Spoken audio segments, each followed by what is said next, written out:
if it is possible that the various panelists sitting here could indicate the actions that are driven by youth, that we could learn from or we could share with.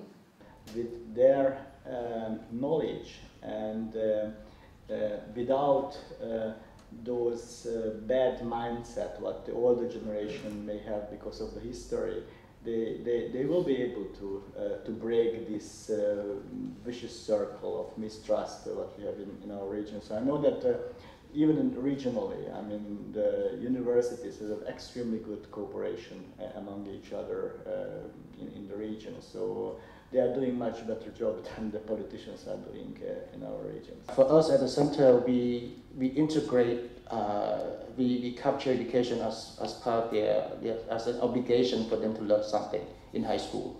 So we basically work with the government to produce a textbook that happened in the last 30 years. Not to really study about the past, but actually use it as a way to also look into the future.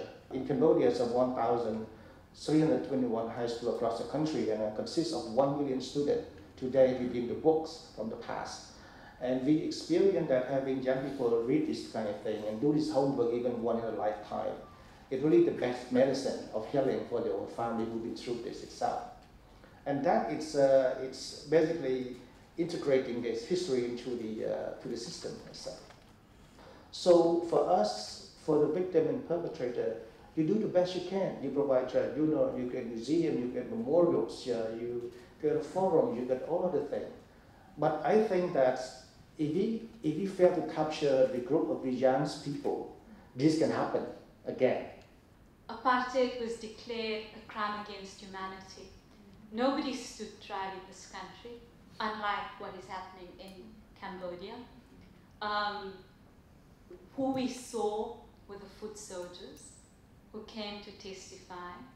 But nobody talked about the fact that they did it in the name of a whole group of people who benefited from apartheid. Do we teach that at school? Do we teach that in our education system? I don't think so. We haven't really dealt with the question of land. And you ask a question about this enormous gap.